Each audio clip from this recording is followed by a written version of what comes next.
Oui, pour commencer, je voudrais un peu revenir sur ce qu'on a fait depuis le début, pour non pas décrire le trajet, parce qu'on ne sait pas exactement où on va, mais essayer de comprendre le sens qu'avaient ces trois premières séances par rapport à ce qui va suivre.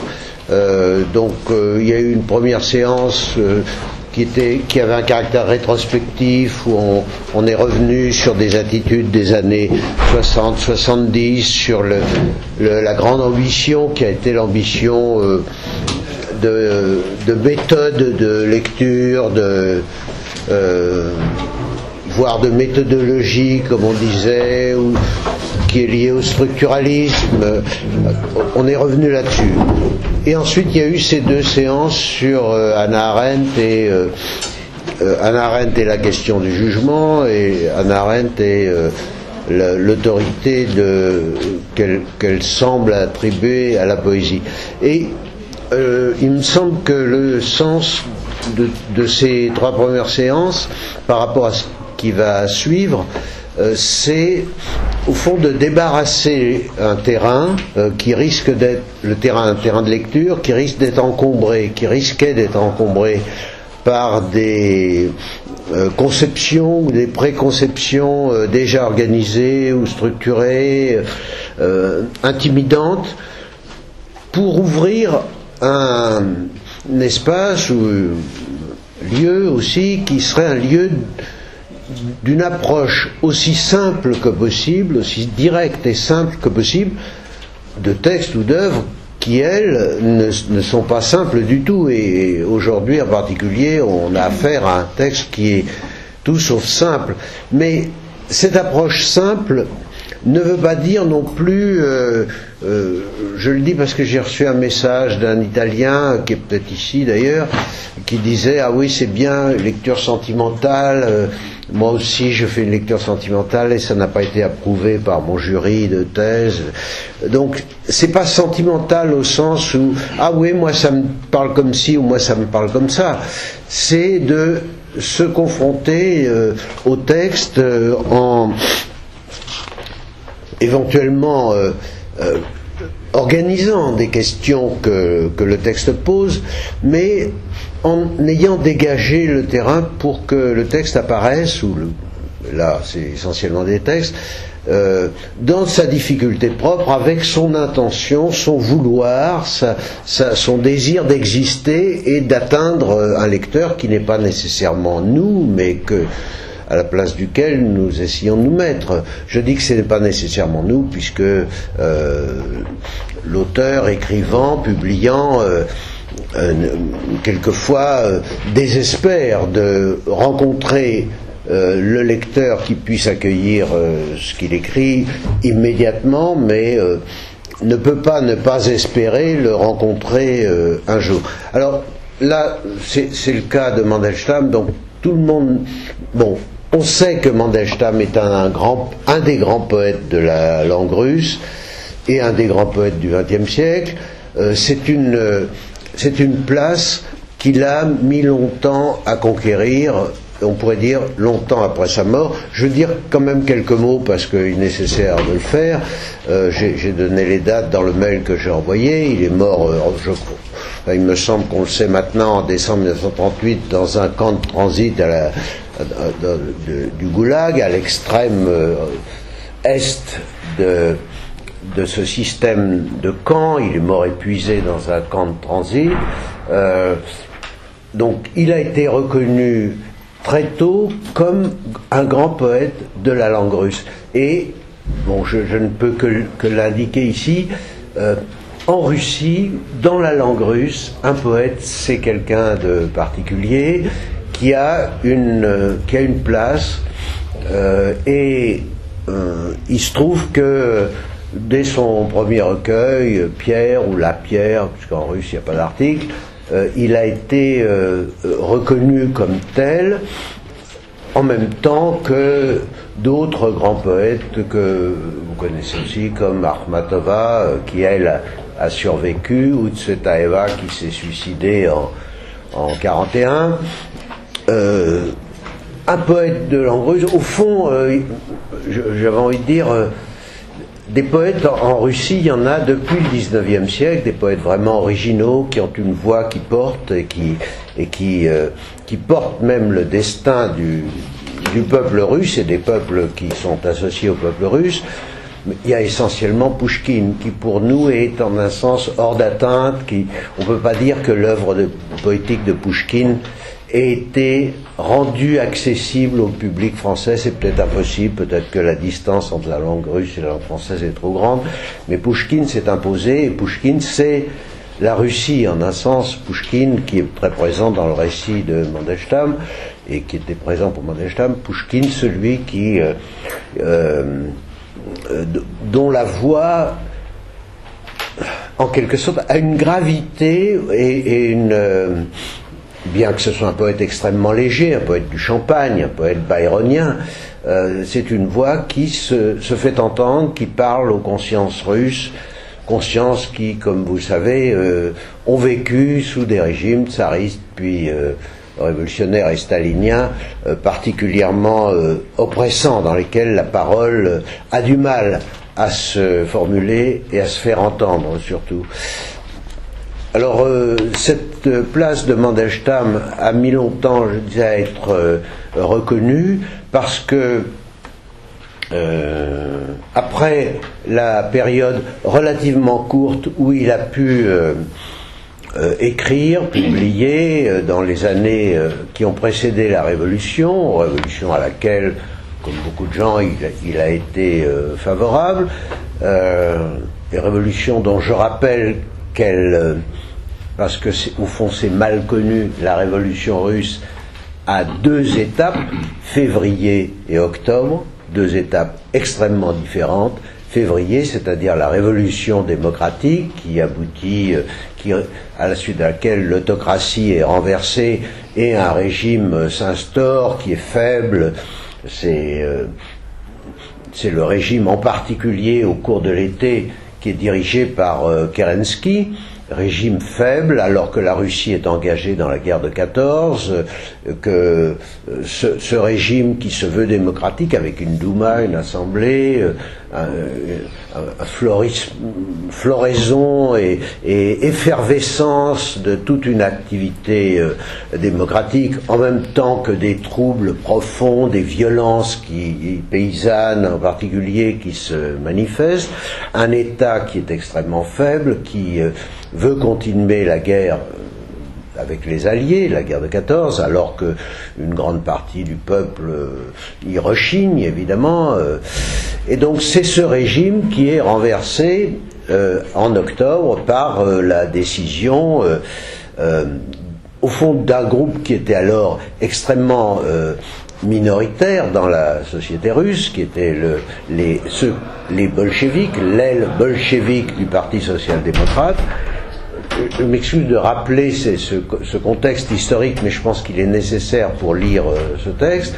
Donc, le groupe des bolcheviks, au fond, décide, avec la volonté inflexible de Lénine, qui est en exil, mais qui dirige le parti, de prendre le pouvoir, qui en un sens est un pouvoir à prendre. Et donc il y a non pas l'insurrection d'octobre, il n'y a aucune insurrection d'octobre, mais il y a une espèce de prise du pouvoir militaire décidée par un petit groupe, dirigé entre autres par Trotsky, Antonov, Ovsienko et quelques autres, et Staline aussi, et ce groupe prend le pouvoir en s'emparant des centres névralgiques de la vie, et ensuite, on peut dire, instaure un pouvoir très particulier, puisqu'il a duré.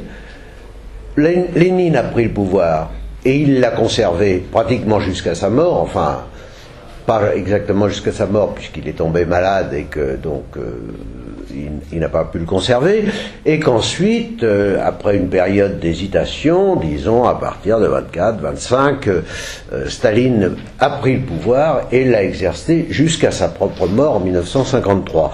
Alors, le texte qui nous occupe aujourd'hui se situe là dans cette histoire de deux façons.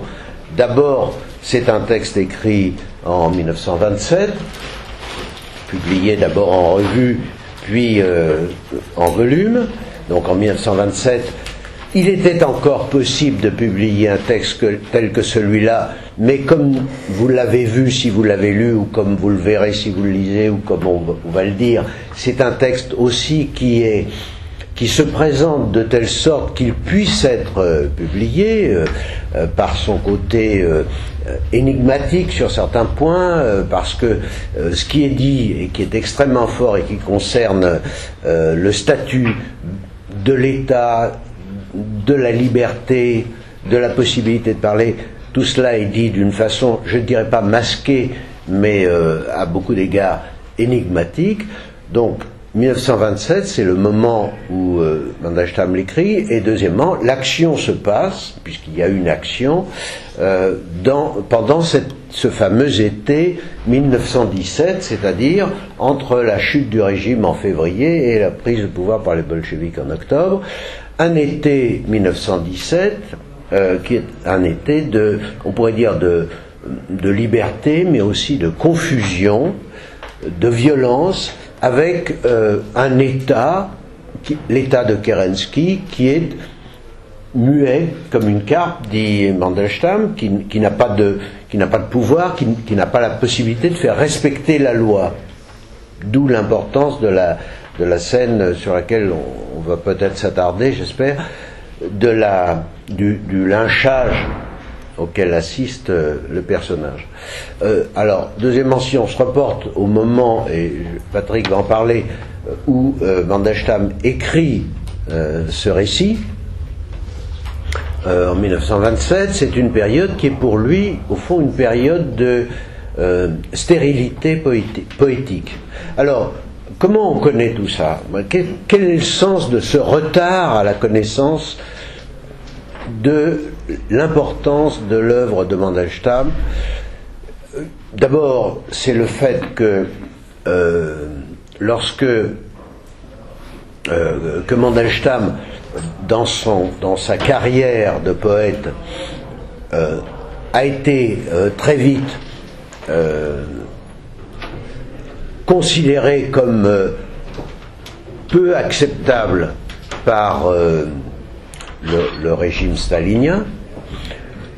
Pendant un temps, il a joui d'une relative protection, en particulier parce que parmi les dirigeants révolutionnaires, un des rares bolcheviks qui conservait une certaine autorité et on peut dire une force intérieure, c'était Nicolas Boukharine, force intérieure qui a fini par être brisée, puisque, comme vous le savez ou ne le savez pas, lorsque finalement, en 1937, enfin l'année de la Grande Terreur, où a commencé la Grande Terreur, Boukharine a finalement été conduit lors d'un procès abominable à avouer publiquement qu'il était un espion japonais ou un espion occidental, enfin tout ce que vous voulez, alors qu'il était un des dirigeants révolutionnaires les plus importants.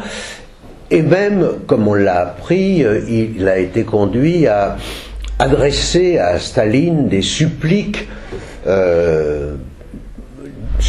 lui demandant de rester en vie. Donc cette volonté de Boukharine a été brisée, mais Boukharine, dans les années 20 et 30, avait encore une relative influence et il a pu protéger Mandelstam. Néanmoins, Mandelstam, enfin on avait évoqué ça dans une autre séance, à la suite d'une sorte d'épigramme, on pourrait dire, qu'il a composé sur Staline, poème d'une audace folle, on pourrait dire, très beau poème d'ailleurs, sur Staline. Ce poème qu'il avait récité devant certaines personnes, puisque c'est un pays dans lequel la poésie est dite, évidemment poésie en vers, rythmée, etc. Il l'a dit devant certaines personnes, et il y a eu évidemment une personne qui l'a rapporté, et donc à la suite de ce poème, pas immédiatement, il a d'abord été exilé à Voronezh, puis finalement il a été arrêté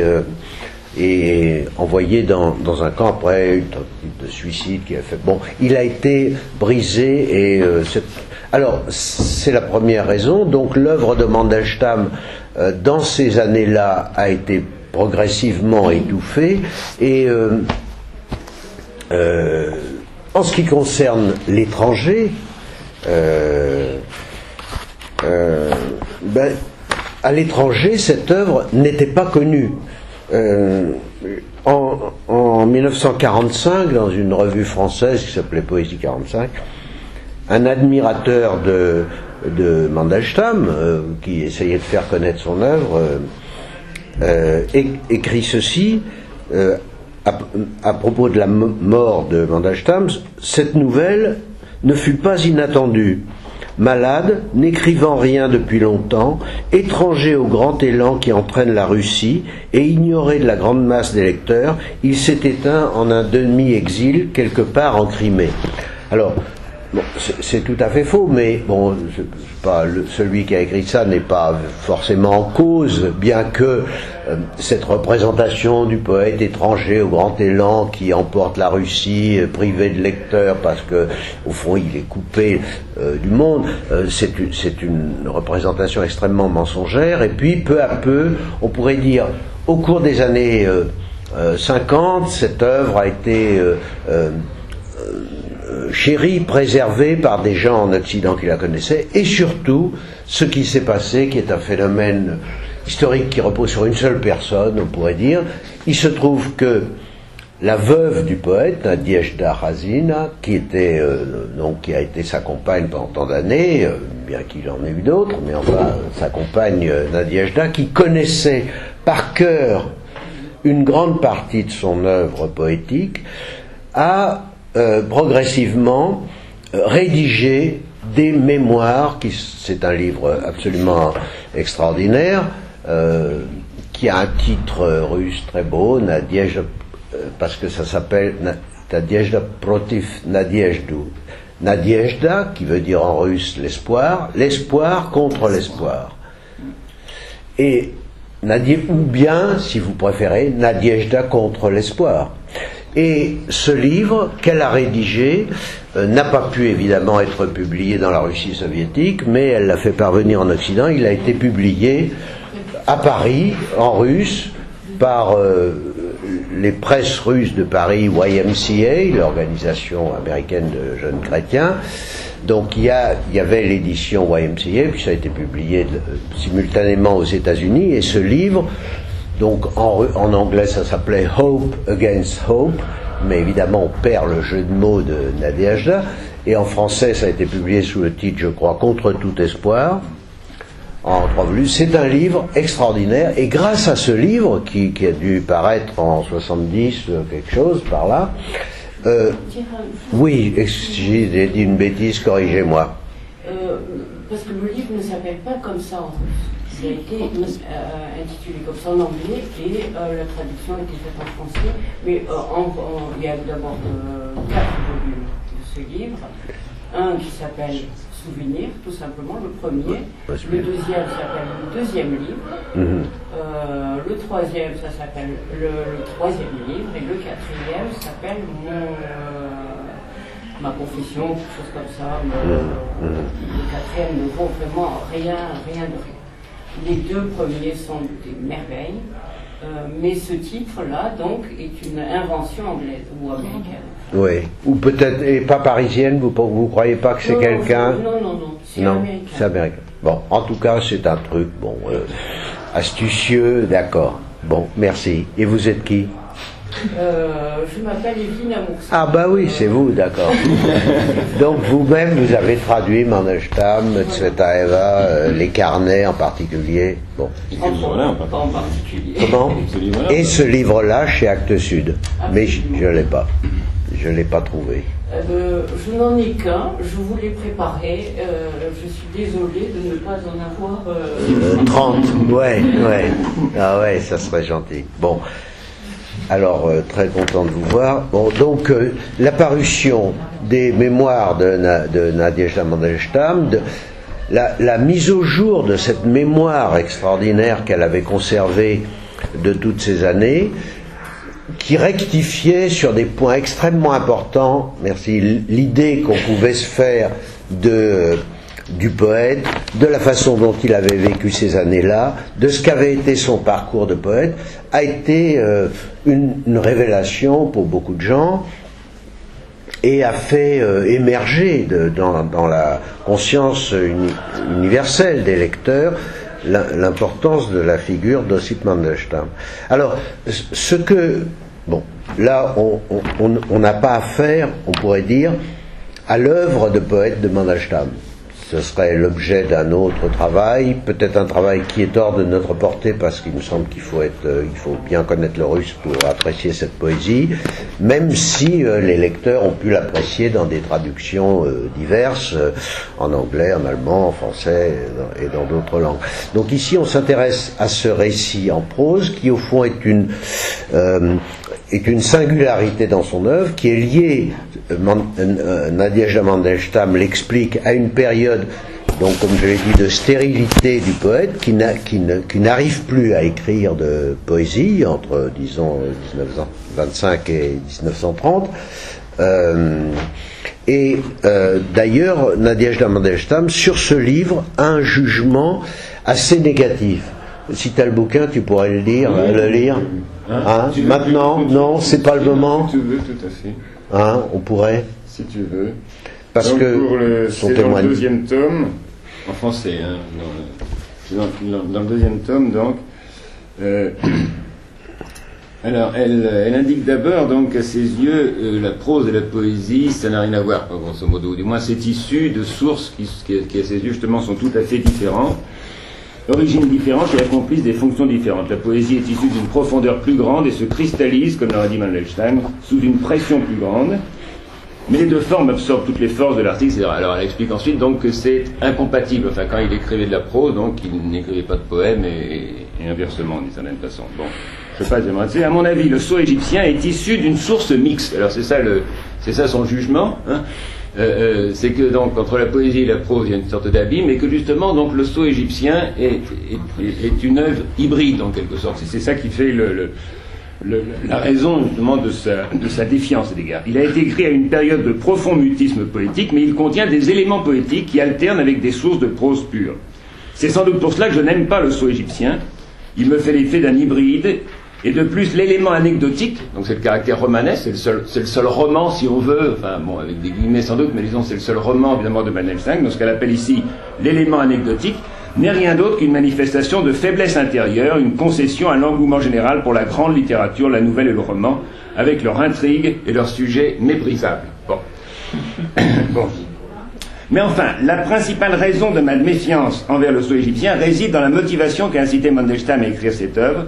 Ce fut une tentative pour rapporter aux années 10, puisque ça se situe donc dans l'été 17, donc dans la décennie en quelque sorte 10, avant d'une certaine façon, donc pour rapporter aux années 10 l'affolement dont il fut la proie dans les années 20.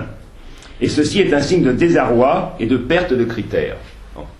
Et un peu plus loin, donc, elle explique de manière plus précise, mais je ne sais pas si c'est tout à fait le lieu, mais enfin oui, puisque tu présentes un petit peu la situation, que c'est écrit à un moment très particulier, donc grosso modo l'hiver 27-28, et à un moment qui est marqué, dit-elle, de manière assez générale, par une sorte d'espoir, c'est-à-dire par une amélioration, par l'idée d'une amélioration. Hein.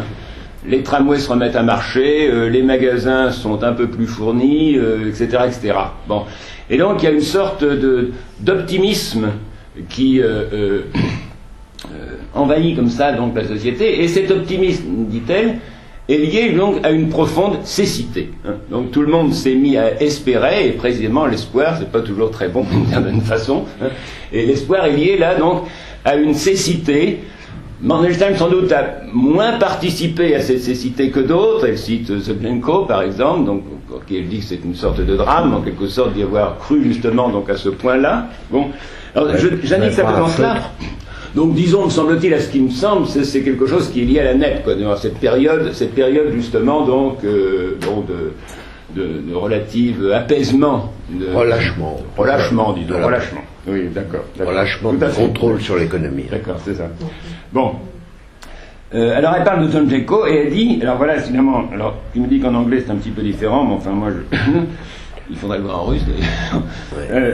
tout le monde a expié. Donc, tout le monde a expié cette sorte de bouffée d'optimisme ou cette sorte justement donc de bouffée d'espoir qui a été évidemment après assez vite douchée.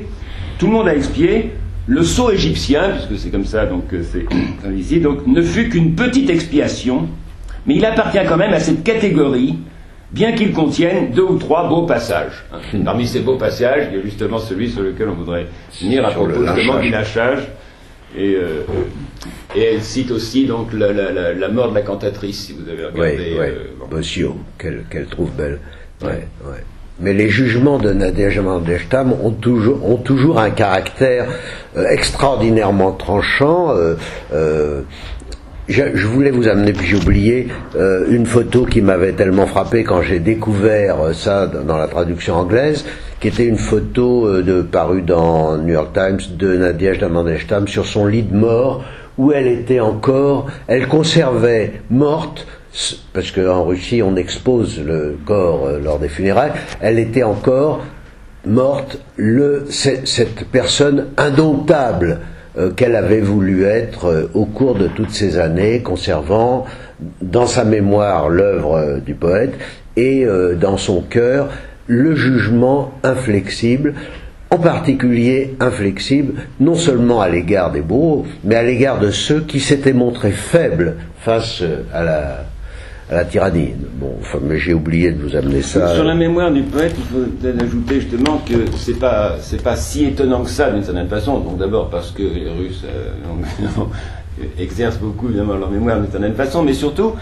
parce que Mandelstam n'écrivait pas. Enfin, je reviendrai sur un texte où il dit ça d'ailleurs, je n'écris pas. Bon, il y a un côté évidemment très, très polémique, comme on verra dans le texte auquel je fais allusion, mais il n'écrivait pas, c'est-à-dire qu'en grande partie quand même, justement, il dictait ses poèmes à Nadège Mandelstam. Il avait besoin justement d'elle d'une certaine façon comme secrétaire, comme ça, et d'ailleurs il y a des tas de choses très intéressantes dans ses souvenirs, sur les rapports, les disputes, le côté évidemment assez contentieux justement qu'il y avait entre deux sur cette fonction en quelque sorte. Donc c'est que quand le poème était fait d'une certaine façon, bon, eh bien il le dictait. Donc elle a écrit, c'est elle effectivement d'une certaine façon qui a écrit, qui a recopié, etc. Donc il n'est pas si étonnant que ça d'une certaine façon qu'elle, et d'autre part elle dit justement que l'œuvre de Mandelstam n'est pas si prolifique que ça, et par conséquent elle a pu retenir donc au moins une très grande partie de...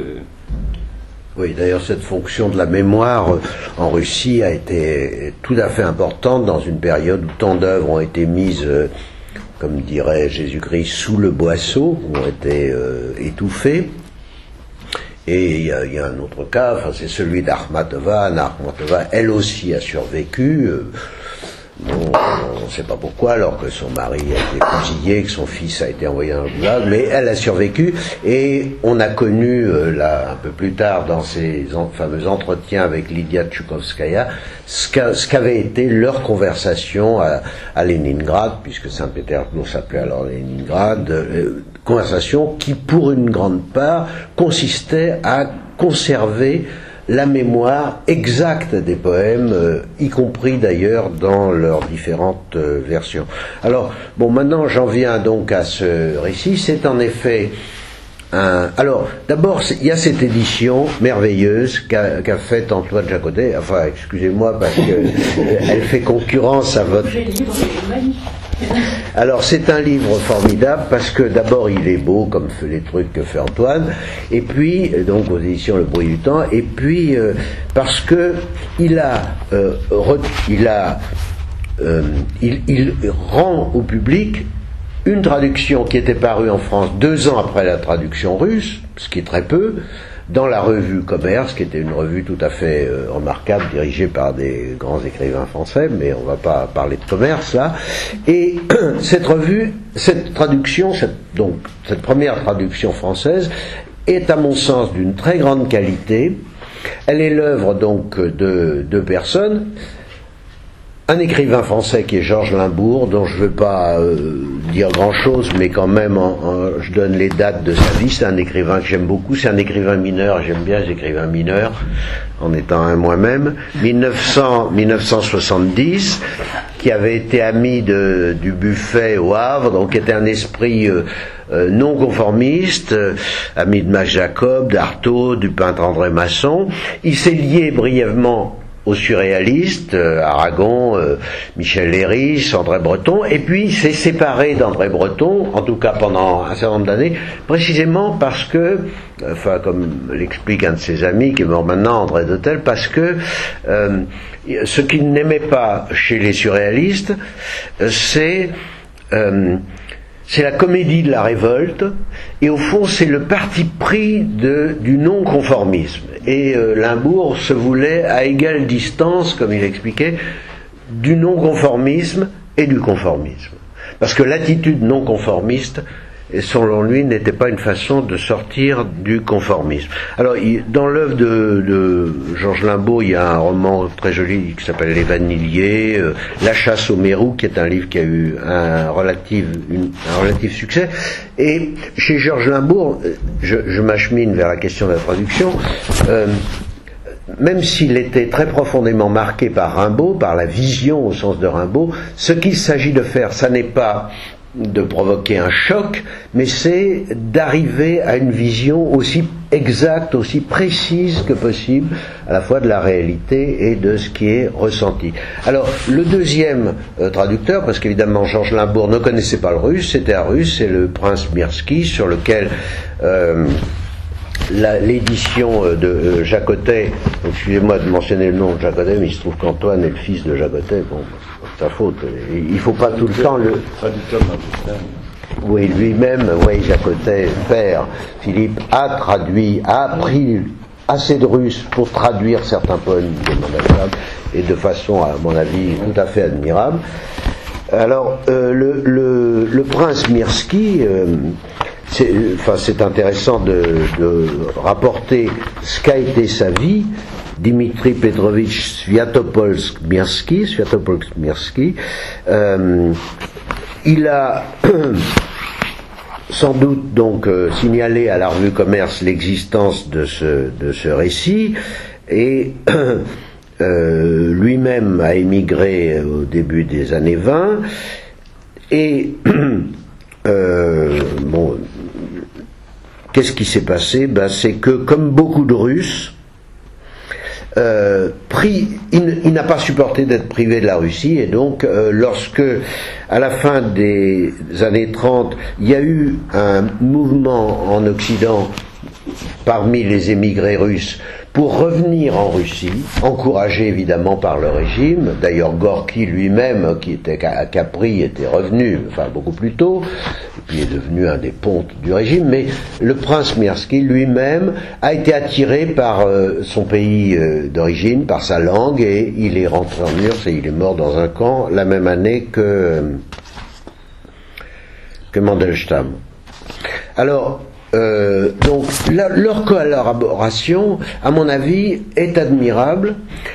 Évidemment, elle ne gomme pas, elle ne résout pas toutes les énigmes ou les difficultés du texte, mais elle est vraiment portée par un écrivain, et en ce sens, elle est parfaitement audible et lisible, et au contraire, elle attire. Les énigmes qui subsistent attirent, et on a envie de mieux les comprendre, de mieux les approcher en tout cas. Alors, donc l'histoire, je dis en deux mots. Attends, juste oui, vas-y. C'est seulement un bémol en quelque sorte, mais seulement pour souligner le côté qui peut être extrêmement féroce ou sarcastique effectivement donc de Mandelstam. Qui soit traduit justement donc par Limbourg. Je citerai un passage dans un livre qui s'appelle La Quatrième Prose, qui est un livre extrêmement agressif en quelque sorte, puisque c'est polémique, etc., puisque c'est un livre contre l'édition soviétique, quoi, disons, de manière générale, les traductions, etc. Bon. Il dit: daignez seulement mettre les écouteurs de la radio, écouter ces roulades de guitare hawaïenne et acheter un roman traduit dans un kiosque de chemin de fer. Le vrai chic parisien. Daltaï. C'est Deltaï. Ah oui, alors, Joseph Deltaï. Joseph Deltaï, qui est un petit peu dans la même bande, d'une certaine façon, que celle que tu as évoquée avec Limbourg d'Hôtel, enfin, bon. Jeanne d'Arc. Oui, non, mais. Et justement, donc Jeanne d'Arc sans mystique, mais aux truffes. Bon. Alors c'est seulement donc pour marquer justement cette sorte d'éloignement en quelque sorte que marque Mandelstam, ou plutôt cette manière qu'il a justement donc d'être toujours très teigneux, quoi. Oui.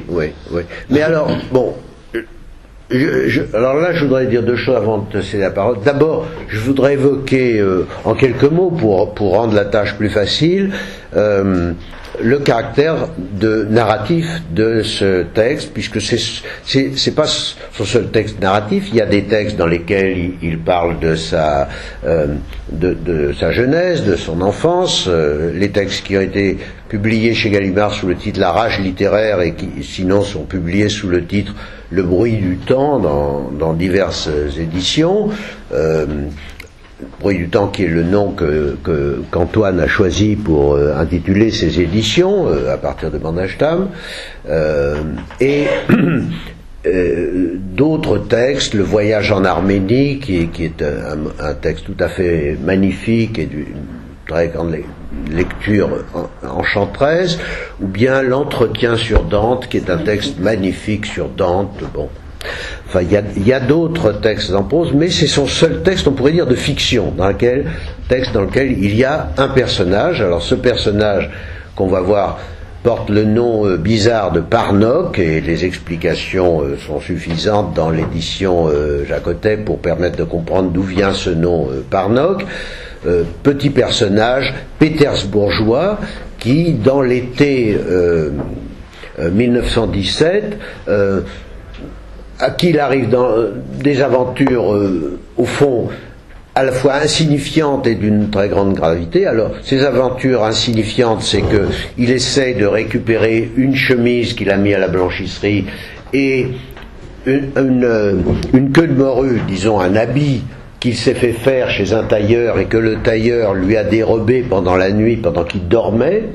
Et donc il cherche cette chemise magnifique et cette queue de morue ou cette queue de pie, si vous voulez, qui court dans la ville, et il se heurte pour cela non seulement à la mauvaise volonté de la blanchisseuse, du tailleur et d'autres personnages, mais surtout à une espèce d'adversaire qu'il a, qui est un capitaine, Krzyżanowski, qui porte le nom de quelqu'un qui a effectivement existé, capitaine qui se promène dans la ville avec toujours une jolie femme à son bras, qui est extrêmement méprisant, et les habits de Parnoc reviennent à ce capitaine, c'est à lui qu'on les donne. Et capitaine qui d'ailleurs, enfin le modèle dans la vie réelle est à mots couverts le personnage de la fiction de Mandelstam, finissent au service du régime. C'est-à-dire que le capitaine, le vrai Krzyżanowski, est devenu membre de la Tchéka, et dans le récit, il y a une allusion à ça par la mention qui est faite de l'immeuble de la Lubyanka, le fameux immeuble qui était le siège des services de sécurité. Alors c'est ça l'histoire, et cette histoire, comme l'expliquent différents commentateurs, et c'est frappant, cette histoire au fond s'apparente à d'autres grands textes de la littérature, et en particulier au Nez de Gogol, c'est-à-dire à cette histoire dans laquelle un personnage malheureux, souffreteux, médiocre, qui a des petites ambitions dans l'administration, ce qui est le cas de Parnoc aussi, qui voudrait être employé au ministère des Affaires étrangères, se heurte à une sorte d'adversaire qui, en un sens, est son double. Et donc, dans le Nez de Gogol, comme ensuite dans d'autres œuvres qui en sont issues, comme le double de Dostoïevski, le personnage se heurte à son double, mais un double maléfique, c'est en soi-même. Bon. Là, il y a un thème qui est assez girardien et qui est important dans ce récit. Oui, c'est ça qu'il y a là-dedans. Maintenant, je voudrais dire encore quelque chose de préambulatoire, une sorte de préambule, sur le surréalisme. enfin bon, je ne veux pas régler des comptes avec le surréalisme, mais on s'en fout, mais c'est pas ça, je l'ai mentionné à propos de Georges Limbourg, mais ça me paraît important, là encore, pour enlever un obstacle à la lecture, parce que dans l'édition du bruit d'Antoine, de Jacotet, le récit qui est préfacé est suivi du chapitre d'un livre extraordinairement important d'un slavisant américain qui s'appelle Clarence Brown, qui a écrit un très beau livre sur Mandelstam, au fond le premier livre que j'ai lu sur Mandelstam, en anglais, il n'est pas traduit en français que je sache, et il a écrit aussi un livre sur la prose de Mandelstam.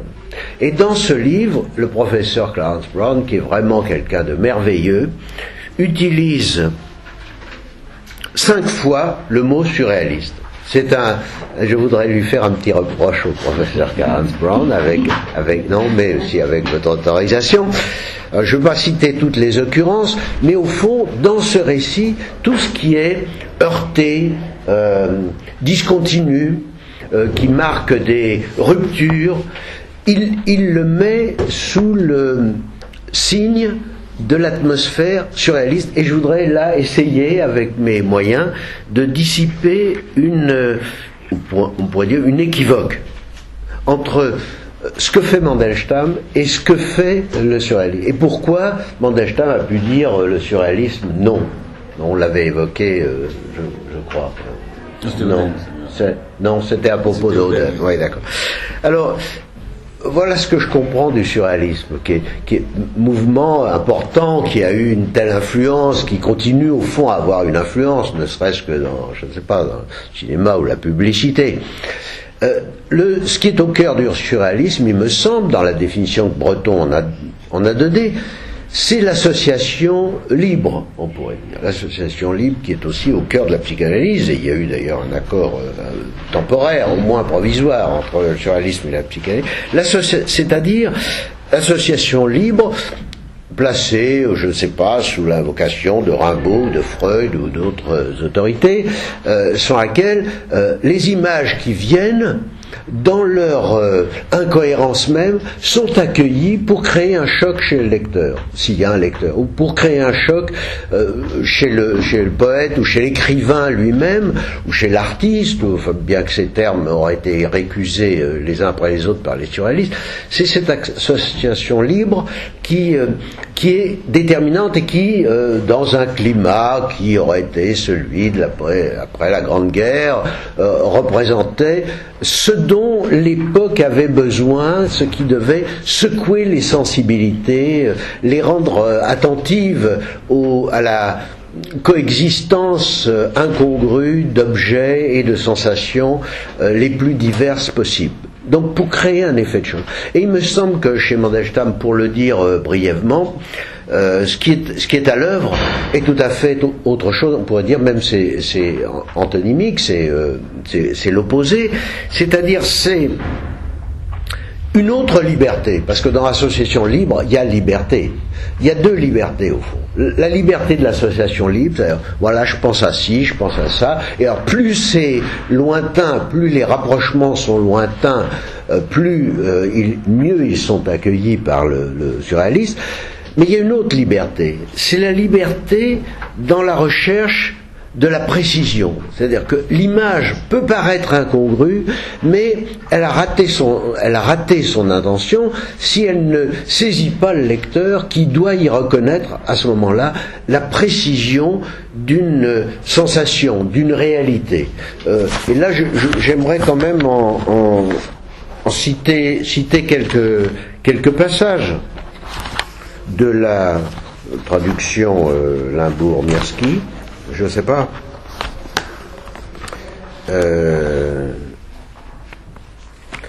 Le goût de l'eau de Saint-Pétersbourg. Il s'adresse à sa famille. Ma famille, je vous propose pour blason un verre d'eau bouillie. La question de la différence entre l'eau bouillie et l'eau du robinet est importante dans ce texte et on y reviendra. Avec l'arrière-goût caoutchouté de celle de Pétersbourg. Voilà, c'est tout.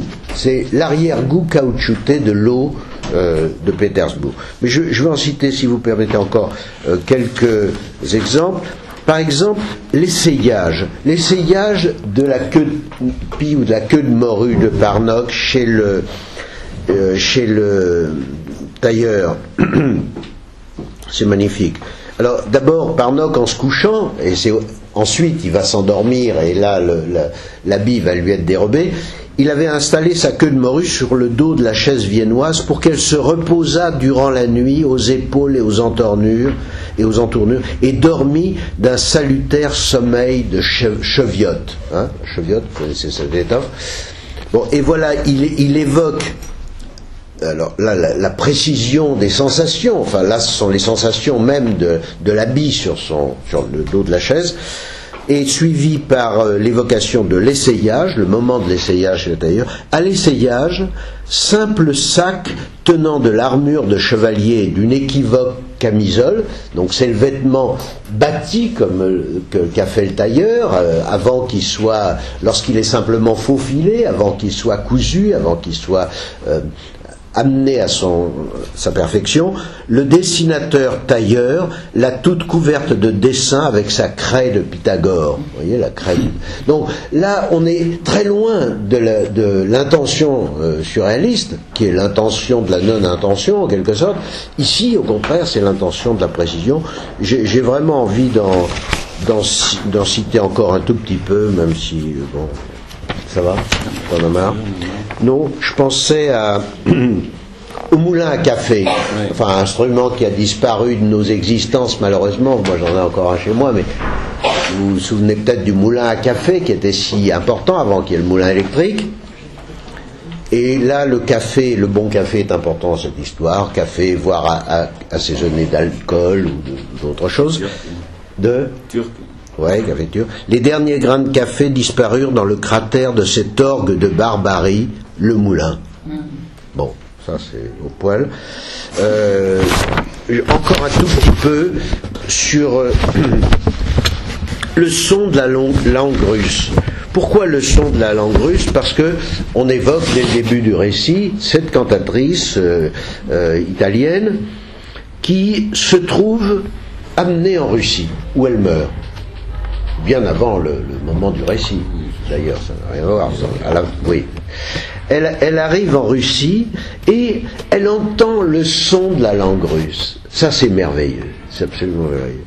Voilà ses petites oreilles agacées par Krishchatik, Shchastie et Shchavel, c'est-à-dire ce fameux son ch qui est très particulier à la langue russe. Je prononce comme je peux. Hein. Moi, j'ai appris le russe de parents qui parlaient mal le russe. Alors, excusez-moi.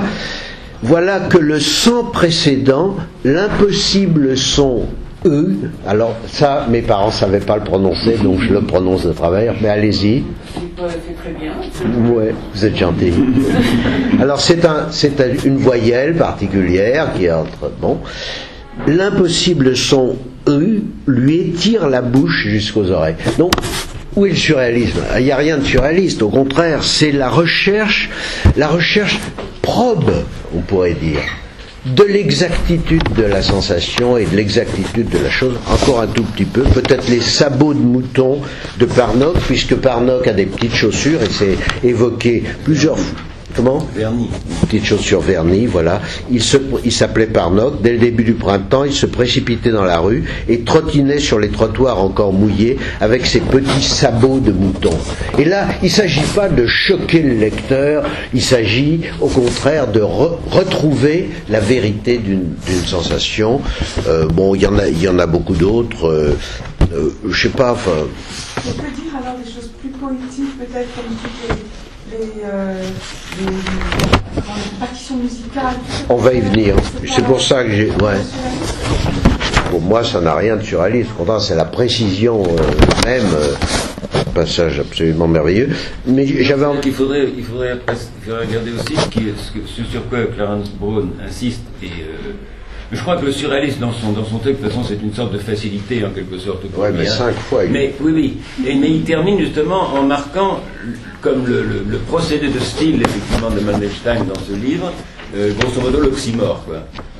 Bon. Ouais. Et c'est ça, me semble-t-il, qui fait le relogement. Et je crois pas du tout, je crois que d'ailleurs les exemples qu'il donne vont tout à fait dans ton sens, c'est-à-dire marquent au contraire donc ce souci au contraire de la précision et de l'exactitude.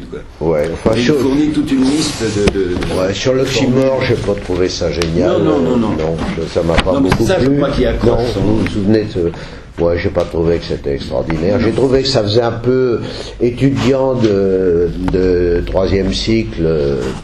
C'est pas au niveau de Clarence Brown. Il est beaucoup mieux que ça. Et oui, j'avais envie de citer par exemple dans l'acuité de la perception et dans le cas des partitions, de la description de la musique à travers l'apparence graphique des partitions, c'est le même effort. Quelque chose qui est difficile, il faut juste reconstituer l'objet. Donc il y a des trolleybus à Saint-Pétersbourg, hein, vous vous souvenez, avec en haut cette sorte d'antenne qui rejoint la ligne électrique, mais en plus des trolleybus, il y a ce qu'il évoque. Alors, il évoque à l'occasion de ce qu'il appelle un enterrement. Il dit c'est pas l'enterrement d'Anatole France, l'enterrement d'Anatole France qui est bien connu, qui d'ailleurs a déchaîné la violence surréaliste à cette époque. André Breton et d'autres ont dit voilà, nous crachons sur Anatole France avec ses bouquins. Bon, d'accord. Alors c'est pas Anatole France que nous enterrons sous un catafalque à plume d'autruche et lancé comme un peuplier, ou comme, alors, mais pas comme n'importe quoi, ou comme la pyramide à Trollet qui fait ses courses la nuit pour réparer les poteaux télégraphiques. Donc sur les rails passe une sorte de véhicule pyramide avec une branche qui va réparer les poteaux télégraphiques. C'est au moment de la première évocation du lynchage par une foule incroyablement merveilleusement évoqué, on va le voir, mais au fond, même si on ne regarde pas, ça va. Oui, j'avais envie de parler aussi, parce que c'est un thème, mais bon, c'est un thème qui revient souvent, des miroirs. Il est d'abord question des miroirs tout au début du texte, lorsqu'il parle de sa famille, où il y a des miroirs. Pendant 30 ans après ce qui a été son enfance, pendant 30 ans, une froide flamme blanche a léché l'envers des miroirs où figuraient des écriteaux d'huissiers. Vous voyez, les écriteaux de l'huissier au moment du déménagement, donc derrière les miroirs il y a ça, on a déménagé, et cette froide flamme blanche, c'est la flamme blanche du temps, mais ce thème des miroirs revient d'une façon... La page d'après, il y a juste, voilà, page 22, donc quand on déménage, c'est d'une scène à la Nabokov, mais dans laquelle, chez Nabokov, s'enchante de sa propre virtuosité et nous et en fait ostentation, tandis qu'ici, c'est la vérité de la chose qui est cherchée. C'est d'ailleurs ce qui a été appelé, ce qui a donné ce nom étrange au mouvement des poètes dont Mandelstam était un des phares, c'est-à-dire l'acméisme. Déjà, les déménageurs horrifiés piétinent et soulèvent le piano à queue, le piano mignon, c'est son nom, semblable à un noir météore verni tombé du ciel, hein, quand on descend les trucs. Des bâches s'étendent comme des chasubles dorés de prêtres, et ça c'est pas une image pour choquer, c'est une image pour faire voir. La glace glisse sur le côté en descendant l'escalier, manœuvrant sur les paliers toute sa taille de palmier. Palmier, j'ai pas compris. Bon. Mais et encore le thème des miroirs revient lorsque Parnok cherche à téléphoner pour empêcher le lynchage du malheureux qui est poursuivi par la foule. Il cherche à téléphoner et il entre dans une boutique d'horloger chez un petit horloger juif. L'horloger n'a pas le téléphone, comme le dit avec humour Mandelstam. comment un pauvre horloger juif de la Gorchovaïa peut-il avoir le téléphone? Des filles, il en a, tristes comme des poupées de massepain. Et des hémorroïdes, il en a. C'est un côté par lequel Mandelstam est plus juif qu'il ne voudrait. Parce que c'est un humour, enfin, excusez-moi de le dire. Bon. Et du thé avec du citron, aussi, thème essentiel de ce récit, puisque c'est un récit où on comprend pourquoi les Russes, et en particulier les Juifs russes, aiment mettre une rondelle de citron dans le thé. C'est parce que ça les fait penser à ce dont ils sont le plus privés, la Crimée. Le sud, là où il fait beau, la Méditerranée. Pourquoi la rondelle de citron? Les Anglais mettent pas de citron. Et des dettes. Mais le téléphone, non. Alors, à ce moment-là, Parnok, qui donc n'a pas trouvé de téléphone pour appeler la police, qui est de toute façon une police inexistante dans l'été 1917, il entre dans une des boutiques de miroirs qui, comme on le sait, sont toutes réunies dans la Gorchovaïa. Les miroirs s'entrejetaient des reflets de maisons semblables à des buffets, des morceaux glacés de rue qui grouillaient et la foule des cafards qui semblaient bon. Et donc, à nouveau, alors, bon, je vais m'arrêter là-dessus, et puis peut-être je te laisse la parole. Sans transition. Sans transition. Sans transition, pour présenter quelque chose peut-être de plus construit, à partir. Non, mais c'est un peu le récit parce que c'était bien de regarder justement donc le détail du texte, parce que moi je voulais parler de manière un peu plus, de manière un peu différente si tu veux. Mais comptez qu'on reviendrait après de manière précise, au moins sur la scène du lynchage, par exemple. Donc, on va le faire. Regardez on peut faire ça. Oui, on peut viser l'horloge de façon à ménager un peu de temps pour parler de la scène du lynchage, sinon de. Parce que j'avais pris au sérieux le titre que Paché avait donné dans cette séance, c'est-à-dire la prose d'un poète, et je m'étais interrogé justement sur le rapport justement entre prose et poème pour Mandelstam. Je voudrais seulement faire sentir, je ne peux pas le montrer évidemment dans le détail, mais je voudrais faire sentir justement l'acuité, d'une certaine façon la véhémence même de Mandelstam justement sur ce thème. Je prendrai pour titre donc une expression que vous trouvez page 68.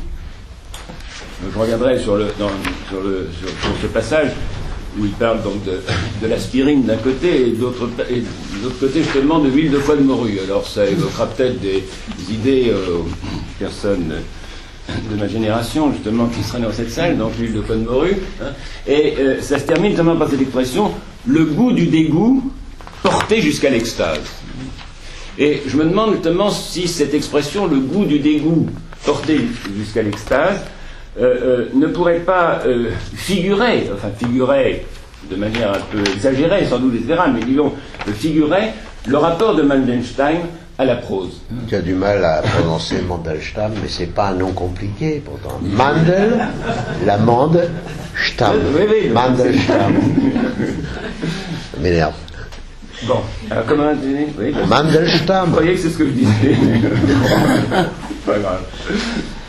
Lui-même s'appelant ironiquement Don José de la tige d'amande. Voilà. Voilà. Bah oui, mais c'est oui, et Celan a écrit des poèmes sur ce nom, Mandelstam. Pardon. Oui, alors donc c'est cette idée donc de prendre cette formule comme l'emblème en quelque sorte donc du rapport de Mandelstam à la prose. Je voudrais indiquer par là qu'il me semble que pour un poète comme Mandelstam, de manière très singulière en quelque sorte, il me semble justement que la prose ne peut jamais être que le supplément du poème d'une certaine façon. Bon, alors évidemment, on a déjà, là aussi, d'accord, le montre de manière encore plus vigoureuse d'une certaine façon, puisqu'elle l'oppose effectivement absolument les deux. On a commencé à en parler tout à l'heure, donc je n'en reviens pas. Donc une sorte de moment de relâche, je dirais, qui est exposé à une pente que je dirais un petit peu dans le langage de Mandelstam, peut-être, ou du moins dans d'autres textes, à une pente un peu salopée. Bon, je dirais, bon, en exagérant, si vous voulez, il y a toujours évidemment quelque chose de salopé en quelque sorte dans la prose, ou de bâclé, comme il dit. Donc c'est le grand thème de la 4e prose, évoqué ce texte justement, donc c'est le grand bâclage en quelque sorte, un flot de bâclage justement que l'édition... alors c'est lié à l'édition soviétique, etc. bien entendu, mais je me souviens. Alors, je renverrai donc page 54, un passage qui me paraît évidemment important là-dessus, parce qu'il me semble que dans le timbre égyptien, il y a presque sans cesse une sorte de réflexion de Mandelstam. Non, je dis Stein. Arrête, on s'en fout. Sur ce qu'il fait en quelque sorte, sur son écriture. Ma plume ne m'obéit plus. Elle s'est cassée et fait de tous côtés jaillir son sang noir comme une plume qui serait attachée au bureau des télégraphes. Plume publique, souillée par des salauds en manteau fourré. Elle a échangé son paraphe d'hirondelle.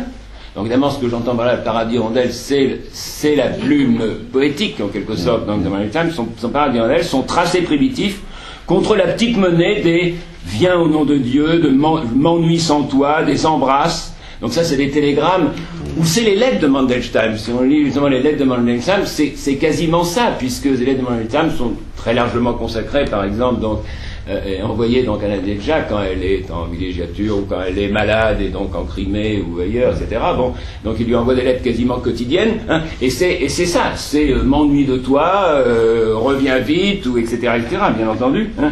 Donc griffonné par des aigrillards mal rasés qui chuchotent le texte des télégrammes de leur col de fourrure, empestés par leur haleine. Bon. Bon, il y a évidemment cette verve, hein. Il me semble que, enfin, j'aimerais prendre justement ce passage comme parlant aussi d'une certaine façon donc du rapport entre la prose et la poésie. C'est-à-dire donc une... Attends, et tu ne voudrais pas citer la page suivante, la page 55, oui. Non, mais qui est aussi une indication que donne Mandelstam sur le caractère apparemment disloqué et délibérément disloqué. Oui, tu peux le faire plus tard. Oui, c'est ça. Oui. Non, mais rien, si je lis, ça suit. Page 55. C'est un moment où Parnok, le personnage, est abandonné. Hein, puisque le narrateur prend la parole sous l'invocation « Seigneur, faites que je ne sois pas semblable à Parnok, donnez-moi la force de me distinguer de lui ». Ce qui renvoie aussi au thème du double, évidemment, se distinguer de son mauvais double. Et alors, parlant de son écriture, Mandelstam écrit « Je ne crains ni le manque de suite, ni les coupures, semblables à un martinet, mes longs ciseaux coupent le papier. Je colle des béquets en frange, les Proustiens savent ce que sont les béquets. Un manuscrit est toujours une tempête, c'est tourmenté, ravagé à coups de bec. C'est le brouillon d'une sonate, barbouillé, exécuté à la Marat, vaut mieux qu'écrire. Donc c'est au nom de cette méfiance envers l'écriture prosaïque que ce texte en prose est néanmoins écrit. Il n'y a rien d'obscur, on pourrait dire, dans ce texte. Hein, malgré son caractère hérissé, les ciseaux semblables à un martinet, il n'y a rien d'obscur. Je ne crains ni les rapiessages, ni le jaune de la gomme. Je couturaille, je fais le fainéant, je dessine Marat dans un bas, des martinets. Pas mal. Vas-y. Un bas, je crois que c'est des chaussettes. Hein. C'est un bas au sens d'un bas, quoi. Oui. Non, parce qu'on pourrait penser en bas, quoi. Ah oui, non. En bas de la page. Oui, bon, là, l'image est plus difficile. Bon, pardon. Non, parce que dans l'autre traduction, il parle d'un marin en chaussettes. Ah oui.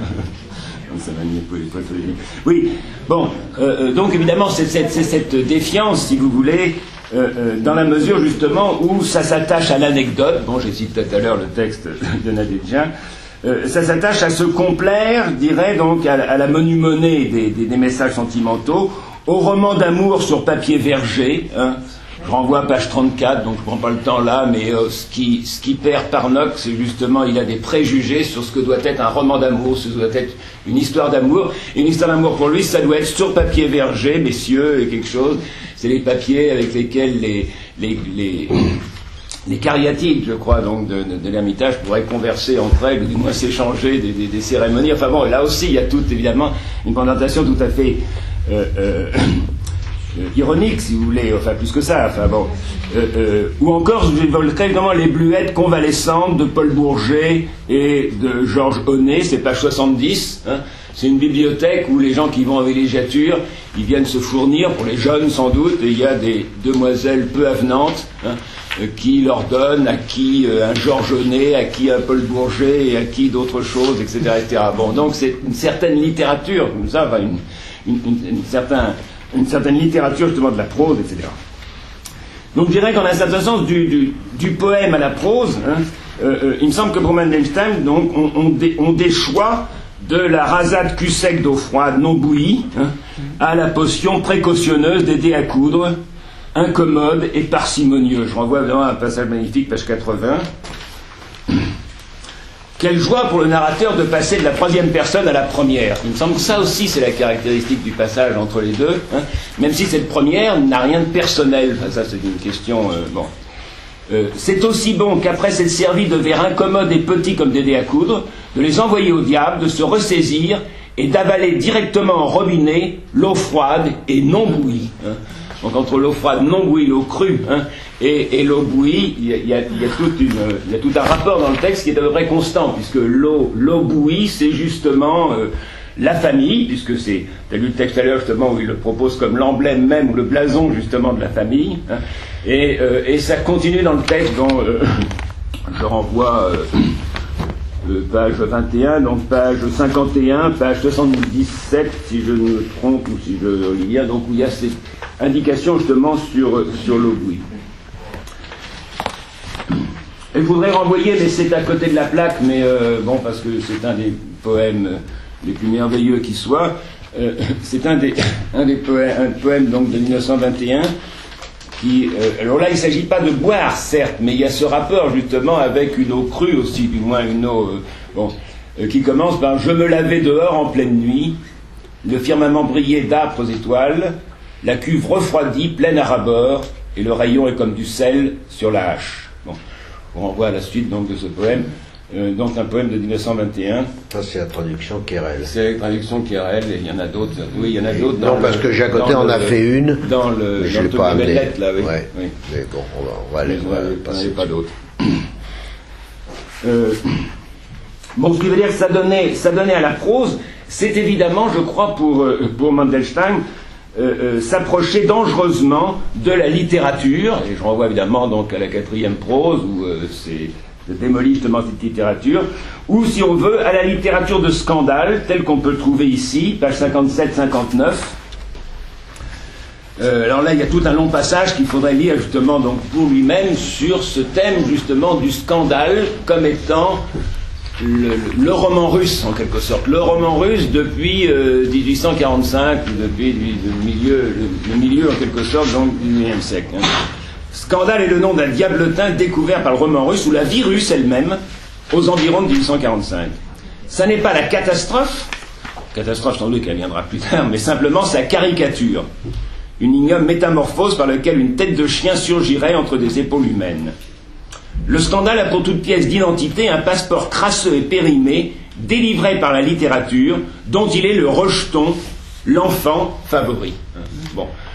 Là aussi, il faudrait lire justement tout l'ensemble justement donc de ce passage, mais il me semble qu'il y a là dans le texte effectivement une sorte de dénonciation, si vous voulez, donc de cette littérature russe à laquelle, comme je vais vous le montrer en même temps, il est extrêmement proche et il est évidemment donc extrêmement lié. Et encore le texte, je le rappelle, se termine justement donc par une évocation tout à fait belle également, donc c'est page 81, je vous y renvoie, c'est presque la fin du texte, de cette littérature ou de cette prose ferroviaire en quelque sorte. Le chemin de fer a tout changé en quelque sorte dans la littérature russe. Et il y a une évocation, du rêve, enfin, du cauchemar d'Anna Karénine avec le petit bonhomme ébouriffé qui frappe avec un marteau. J'ai une question, pourquoi il l'appelle le moujik français, ce petit Oui. Parce qu'il parle en français. Ouais. Je crois que ça suffit. Il parle en français, il marmonne en français de chez Tolstoï. Oui, dans le texte d'Anna Karénine, c'est en français dans le texte, oui. Non, mais il marmonne, et il nous dit qu'il marmonne en français. Oui. Il y a pas, on n'entend pas de phrase, enfin, il n'y a pas de phrase qui soit dite. D'ailleurs, puisque ça t'intéresse, tu veux, il y a un cauchemar équivalent chez Vronsky, c'est ça, il avec fait le un même. petit bonhomme ébouriffé, etc., qui parle aussi français. Donc les deux bonshommes un peu diaboliques, justement, donc non, sont des moujiks français à leur manière. Hein. Ben, c'est-à-dire, dans Anna Karénine, il y a beaucoup de phrases oui, d'expressions bien sûr. en français, parce que les personnages se parlent en français volontiers. Oui, mais là, le moujik, il ne parle pas, mais on nous dit qu'il marmonne quelque chose en français. C'est ça, C'est sans qu'on sache. C'est indiqué en russe, Oui. qu'il parle en français. Hein. Bon. Je dirais, pour citer une expression forte, évidemment, donc, de Nabokov, la poésie, c'est le pouvoir. Bon. Je ne sais plus où j'avais mis ça, mais oui, c'est dans le tome 1, il y a à 2 reprises, donc elle revient sur ce truc. C'est quelque chose qui se passe à Voronev, donc ils sont en exil, c'est vraiment, ils vivent dans une pauvreté, etc., et ils sont visités par Akhmatova, qui est dans une situation à peu près analogue, en quelque sorte, donc, et ce qu'ils se disent, effectivement, tous les deux, il y a 2 textes là-dedans, mais je vais essayer d'aller directement à celui. La poésie, c'est le pouvoir, dit-il un jour à Akhmatova, à Voronev. Et celle-ci inclina la tête sur son long cou. Justement, elle est connue par... Bon. Exilés, malades, traqués sans le sou, ils ne voulaient pas renoncer à leur pouvoir. Mandelstam se comportait en homme conscient de sa force, et cela ne faisait qu'exciter ceux qui voulaient le détruire. Eux comprenaient bien la force, etc. Mais Mandelstam n'en démordait pas. Si on tuait des gens à cause de la poésie, c'est qu'on la respectait, et qu'on l'honorait, qu'on la craignait, et qu'elle représentait une force. Donc la poésie, c'est une force, enfin, laquelle, etc., il faudrait évidemment regarder en détail, en quelque sorte. Donc, mais je dirais que la poésie, c'est une force, et la prose... Oui, ou c'est plus... l'expression en russe de poète Pégoun. Oui, mais... C'est important. Oui, allez-y. Non, c'est tout. Ah oui. Simplement, justement. Oui, oui. Le fait que le poète c'est lui qui parle. Et je dirais évidemment, mais là en forçant les choses, puisque c'est ce qu'il appelle, ou c'est ce que, c'est comme ça que Markovitch traduit donc dans la 4e prose, l'écrivainerie. Hein, l'écrivainerie, eh bien, c'est effectivement donc c'est de la flatterie en quelque sorte, pour employer un terme platonicien, quoi. Je renvoie donc dans la 4e prose, 34-35, où il y a un passage aussi qui montrait quand même un peu cette sorte de verbe. L'écrivainerie est une race à la peau qui pue, aux recettes de cuisine les plus sales. C'est une race nomade qui dort dans son vomi, chassée des villes, honnie dans la campagne, mais toujours et en tout lieu proche du pouvoir, lequel lui donne invariablement une place dans les quartiers jaunes, comme aux prostituées. Car la littérature, ce qu'il appelle la littérature justement, donc, en tout lieu et toujours, n'a qu'une seule fonction, aider les chefs à garder leurs soldats dans leur état d'obéissance, aider les juges à liquider les condamnés. L'écrivain est un mélange de pop et de perroquet. Bon, je vous renvoie évidemment la suite du texte. Bon. Et il me semble néanmoins donc que ça peut se comprendre dans ce clivage, en quelque sorte, donc, entre poème et prose. Alors, justement, ce que je voulais indiquer par là, à partir de là, donc, c'est qu'évidemment, Mandelstam a à cœur de contrer cette propension à la prose, cette propension de la prose en quelque sorte à l'écrivainerie, si vous voulez, donc, hein, eh bien, il a à cœur, et c'est ce que tu as commencé à faire remarquer tout à l'heure, il a à cœur justement donc de couper, hein, dans les lettres par exemple, il y a une lettre à propos justement du timbre égyptien, hein, où il dit il faut couper, et justement donc les maisons d'édition, les épreuves qui lui a été envoyées n'ont pas coupé, et il dit ça va tuer le texte, ça va tuer le livre, hein, et il mérite pourtant de vivre en quelque sorte. Donc si vous ne coupez pas, je n'ai plus qu'à me pendre. Enfin bon, donc il s'agit effectivement de couper, ce que vous avez dit tout à l'heure. Donc je ne crains pas ni le manque de suite, effectivement, je ne crains ni le manque de suite, donc ni les coupures, d'échancrer, de fragmenter. Donc il indique le timbre égyptien, même si c'est en un certain sens un roman en quelque sorte, hein, il l'indique justement comme fait de fragments, hein, de ne craindre donc ni le manque de suite ni les coupures, de ménager des blancs, hein, dans cette même lettre il indique justement qu'il y a des blancs, hein, entre les fragments, et que c'est tout à fait important justement de les respecter. Donc de disloquer la narration, ou je dirais d'éventrer le livre. Je renvoie à page 73 à une image qui me semble frappante. C'est l'image d'un pont levé, enfin d'un pont au milieu de la ville, hein, qui est levé ou tourné, j'en sais rien, mais enfin qui qui fait trou. Ils approchaient des ponts ouverts qui lui rappelaient que tout devait finir brusquement, que le vide, l'abîme sont de magnifiques arctiques, que la séparation sera. Là, il faut peut-être dire qu'il y aura séparation, je crois, et que des leviers mensongers gouvernent les masses et les années. Il entendit, pendant que de chaque côté du pont s'accumulaient des campements de fiacres et de piétons semblables à deux tribus ou deux générations hostiles, se querellant au sujet d'un livre en pavé de bois relié avec de la pierre. Donc ça, c'est Saint-Pétersbourg, et c'est constant dans le livre, précisément, donc de représenter Saint-Pétersbourg comme un livre de bois et de pierre, et qui est relié à la hache, etc., etc. Bon, donc un livre en pavé de bois relié avec de la pierre, et dont l'intérieur aurait été arraché. Bon, et il me semble qu'il y a quelque chose d'analogue, justement, avec ce qu'il dit, ou ce qu'il fait, justement, dans le timbre égyptien, c'est-à-dire, justement, donc d'arracher l'intérieur, c'est-à-dire, ou comme il dit, de détruire le manuscrit, pour ne retenir que les digressions. Je renvoie à page 78. Il est terrible de penser que notre vie est un roman sans intrigue, sans héros, fait de vide et de vers, du chaud balbutiement des seules digressions et du délire de l'influenza pétersbourgeoise. Bon, donc un livre où il ne retient que les digressions, où il ne retient que les marges. Et je renvoie donc page 47, ou directement page 47 si vous voulez, mais directement page 80. Détruisez votre manuscrit, mais gardez ce qui, par ennui, par maladresse ou comme en rêve, vous avez tracé dans les marges. Ces créations secondaires et involontaires, etc., ne sont pas perdues au monde, mais prendront place, aller plus vite. Bon, enfin, je vous renvoie donc à ce texte. Donc, il y a tout un travail, effectivement, ou du moins un souci de Mandelstein, justement, donc, de disloquer, justement, le nappé, ou ce qu'on peut appeler l'enroulement de la prose. Le dernier texte, l'avant-dernière page, sur le côté ferroviaire, justement, de la prose, bon, il faut le lire parce que ça sera plus simple, plus clair et plus rapide si je le lis. Oui, c'est là-bas où les bielles... Tu peux lire le paragraphe précédent parce que c'est un magnifique exemple d'histoire littéraire, au fond, presque une parodie de ce que peut faire de meilleur l'histoire littéraire. Le chemin de fer a changé le cours, la structure, tout le rythme de notre prose. Il l'a livré à l'absurde balbutiement du moujik français d'Anna Karénine. La prose ferroviaire, comme le ridicule petit sac de ce moujik avant-coureur de la mort, est bourrée des outils de l'accrocheur de wagon, des particules du délire, des prépositions à pince monseigneur, qui devraient se trouver plutôt sur la table des pièces à conviction. Et là, il faudrait toujours revenir là, parce que le paragraphe précédent montrait justement son sac, son propre sac à lui, d'une certaine façon, de ses prépositions, de ses, etc., de ses... Michel veut dire un truc. Oui, il y a une phrase que tu lis pas aussi. Oui, mais j'arrive, parce que je suis seulement là à l'accrocheur de wagon. Bon.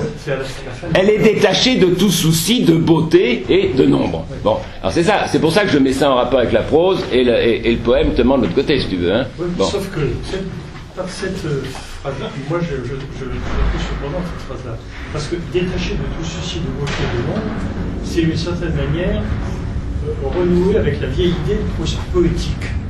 Alors justement, ce que tu as dit tout à l'heure, c'est que ce n'est pas de la prose poétique, pas au sens qu'on l'entend. Oui. Et beauté et nombre, ça évoque quand même. Oui, bien sûr. Oui, mais ça pour l'instant, c'est la dénonciation. Ça ne veut pas dire qu'il l'appelle justement une prose poétique ou une prose d'artiste, si tu veux, comme on a pu dire. Mais ça, c'est la dénonciation justement de cette prose ferroviaire qui est détachée, etc. Bon. Et ce qui m'intéresse ici, c'est le caractère d'enroulement. C'est là-bas où les bielles charnues des locomotives sont arrosées d'huile bouillante qu'elle respire cette chère petite prose. Tout étiré en longueur, vendant à fausse mesure, de nouveau, tu vois là, bon, à fausse mesure, dévergondée, et qu'elle enroule sur son mètre d'escamoteur les 609 km ou verst, je sais pas, de la ligne Nicolas, avec des carafons de vodka frappés. La ligne Nicolas, je ne sais pas si c'est entre Moscou et Sébastopol ou entre Moscou et Pétersbourg, j'en sais rien. Parce que bon, il évoquait les deux pour ce qui est de ces éléments. Enfin, sur la dénonciation, quand même, c'est difficile parce que à la fois je dirais que c'est pas vraiment une dénonciation, c'est qu'à la fois Non. il se tient à Oui. distance C'est ça. de la prose ferroviaire, il se tient à distance de la prose d'artiste, et en même temps sa propre prose, il reconnaît qu'elle est nécessairement marquée par l'emploi des instruments par lesquels la prose se fait prose, c'est-à-dire aussi déchiquetée qu'elle soit, elle a besoin d'instruments de liaison. Oui. Ah, les fameux D'enroulement, quoi, oui. Non, c'est pour voici ça que déjà, soudain, faut bien ça. Oui. Enfin, il a beau couper, il lui faut quand même lui aussi. Donc qu'est-ce que tu veux dire? Bon. Non, mais il me semble tellement qu'il s'agit, disons, pour lui de ne pas rouler son manuscrit. Hein. Et d'ailleurs, bon, je renverrai donc un texte de la 4e prose où il dit j'ai pas de manuscrit, c'est le texte que j'ai évoqué tout à l'heure, justement. Donc, je n'ai pas de manuscrit, mais je suis le seul en Russie à travailler à l'oreille. Hein. Tant que ça commence comme ça. Et ça commence comme ça, j'aime pas, c'est pour ça. Je n'aime pas les manuscrits. C'est pour ça que je disais justement qu'il n'aime pas rouler le manuscrit, il n'entend pas justement rouler justement son manuscrit. Mais il entend donc agencer à l'oreille des fragments. Alors d'ailleurs, ça Nadejda le montre magnifiquement justement la manière dont c'est composé, la manière dont il y avait des tas de feuilles partout et il numérotait en entendant à l'oreille, etc., en lui faisant relire ce qu'il lui avait dicté, etc., etc. Donc ça se passe évidemment donc à l'oreille. Et il s'agit, c'est pourquoi je te rejoins ici, il s'agit, me semble-t-il, de ruser avec le nappé, effectivement, ou l'enroulement du récit, ou avec cette lyre russe de Pape sans voix. C'est page 79 à propos du petit punk qui s'appelle, je sais plus comment, Kalatch ou quelque chose comme ça, donc, où il parle justement donc d'une lyre russe de Pape sans voix, justement. C'est-à-dire que d'une certaine façon, la prose est aphone en quelque sorte. Elle manque justement de ce. En tout cas, elle risque de l'être. Oui, c'est ça, elle risque de l'être, c'est ça, oui, donc c'est une mise en garde, en quelque sorte, qu'il se fait effectivement à lui-même, hein, de risquer. C'est pour ça que j'ai parlé de pente au début, en quelque sorte, où que la prose est exposée justement donc à cette pente. Bon. C'est peut-être celle du grand-père aussi, qui est du Nord et qui bégaye, qui l'oppose à la bibliothèque allemande de sa mère. Hein. Et quand il va voir son grand-père... Non, c'est son père qui bégaye. Le grand-père, Et là, il montre bien qu'il y a une langue qui l'oppose complètement. C'est reproche fait au père, pas le grand-père. Enfin, un reproche, je sais pas, mais enfin, oui. Le père n'a pas de langue, oui. Le père n'a pas de langue, mais la mère, c'est pas allemand, elle est grand russe, au contraire. Hein. Oui, elle parle un russe. Elle a un russe magnifique. Oui, bien sûr. Mais elle parle un russe. Elle parle un russe limité, un vocabulaire limité, dit-il, mais extrêmement pur, et même en ouvrant les A, ce qui paraît-il est le chic. Voilà, c'est ça. Oui, c'est pour ça que je reproche à mes parents de ne pas avoir parlé un beau russe moscovite. Un beau russe, grand russe. Quelqu'un de voir le facsimilé de l'édition. Oui, mais crachez pas dessus, hein, soyez attentifs. 1928. Facsimilé, c'est... Je voudrais préciser quand même que si la première édition était composée uniquement du timbre égyptien, Mandelstam a tenu à ce que le bruit du temps soit inséré, donc ça fasse un volume unique. Donc c'était le cas ici dans la... Et ça, il y a les deux alors? Voilà, et selon moi, c'est un diptyque, et on ne peut pas faire l'économie de l'un... Oui, sinon c'est édité à l'envers, si je ne me trompe. C'est le timbre égyptien d'abord et le bruit du temps après. Puisque dans la lettre qu'il écrit justement aux éditions, il dit justement vous avez oublié de mettre le titre, le bruit du temps, au passage justement donc entre les deux. Et là aussi, il demande une page blanche plus un titre, etc. Parce que je crois que le thème de la dualité est présent partout. Et donc cette dualité-là du bruit du temps et du timbre égyptien, il faut la prendre en compte aussi quand on lit le timbre égyptien. Je crois que c'est très important. Et puis je voulais aussi ajouter peut-être une toute petite précision à ce que dit Clarence Brown. Enfin oui, c'est un type formidable, mais seulement il a eu une interprétation de ce Parnok. Et tout le monde a enfourché l'interprétation de Clarence Brown, qui n'est pas... enfin, je ne suis pas sûre, moi, que ce soit la bonne. Parce que Parnok Vous voulez dire l'interprétation biographique? Lui dit c'est Parnar, un tel monsieur, et il a pris le prototype. Or, Parny, en russe, c'est celui qui fait la paire. Et donc, c'est le double, celui qui fait la paire. C'est pas rien. Oui, mais c'est pas absolument contradictoire, parce que Nadejda, oui, c'est ça, oui, oui.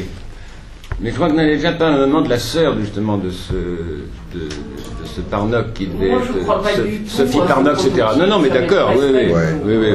Non, mais c'est pas... Et de même que Krzyżanowski, qui est effectivement une figure, etc., mais d'un autre côté, en polonais, ça signifie l'homme de la croix, et ça n'est pas rien non plus.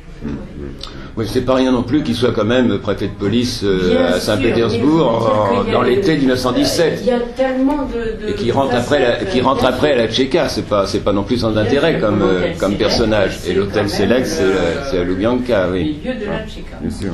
Ouais, ce merveilleux facsimilé que vous faites circuler, il est fait par les éditions Hardis, les éditions américaines, qui ont eu à cœur de republier des textes introuvables de la littérature russe, essentielle. C'est vraiment merveilleux ce qu'ils ont fait. De cuisine. Ouais, c'est merveilleux ce qu'ils ont fait. Bon, vas-y. Bon, après, je vais reprendre la parole, hein, je te signale. Je dis juste deux mots, parce que je ne pourrais pas le dire.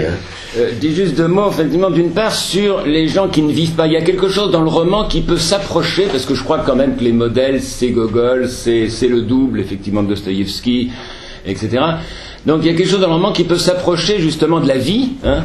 Donc c'est ce qu'il dit, d'ailleurs, c'est page 78, tu as lu, d'ailleurs, je crois, le texte tout à l'heure, donc il dit, il est terrible de penser que notre vie... est un roman sans intrigue, non, tu n'as volume, enfin, et sans héros, fait de vide et de verre, du chaud balbutiement, oui, pour les digressions, etc. Bon, notre vie, hein. Mais il me semble que cette vie, c'est aussi justement la vie des gens qui ne vivent pas, d'une vie maladive, fiévreuse, et je renvoie donc page 75, si je ne me trompe, donc où là les objets ont la fièvre, hein. Non, c'est pas 75. Eh ben, je sais pas. 78, les objets ont la fièvre. Merci, c'est ça. Les objets, évidemment, ont la fièvre, ils semblent excités, etc. Mais c'est pas là que je voulais où est-ce qu'ils sont ces gens qui ne vivent pas. Bon, non, attends, alors. Moi, j'avais noté 75. Bon, enfin, Ah bah si, oui, là aussi, c'est un passage qui est... Bon... Il parle justement des marmiteurs emmitouflés dans des pèlerines, donc ça c'est les héros de Gogol, où c'est le capitaine Galatchin de Dostoïevski, hein, dans des pèlerines aux mains revêtues de gants usés par les lessivage, tout ce monde qui ne vit pas, mais se contente de peupler la rue Sadovaya ou Podachkeskaya, des maisons bâties en tablettes de chocolat, etc., et de marmotter entre ses dents. Comment est-ce possible sans le sou avec un diplôme supérieur? Bon, c'est exactement les assesseurs de collège. Enfin, il vient de parler de cela d'ailleurs, de ces personnages que l'on trouve justement dans les. Et il y a c'est ce passage magnifique justement page 75 où il dit justement d'une certaine façon, enfin c'est ça la dernière pique me semble-t-il contre la prose que je voudrais donner. Hein. Il suffit d'enlever sa pellicule à l'air pétersbourgeois pour que soit mis à nu sa couche secrète. Hein. Ou ses entrailles, comme traduit Lévis, hein, je ne sais pas comment, bon. Alors, sous le duvet, etc., bon. Mais la plume qui enlèverait cette pellicule, donc c'est aussi la fonction de la prose, sans doutement, que d'enlever cette pellicule, la plume qui enlèverait cette pellicule, est comme la petite cuillère d'un docteur contaminé par des pots de diphtérique, il vaut mieux ne pas y toucher.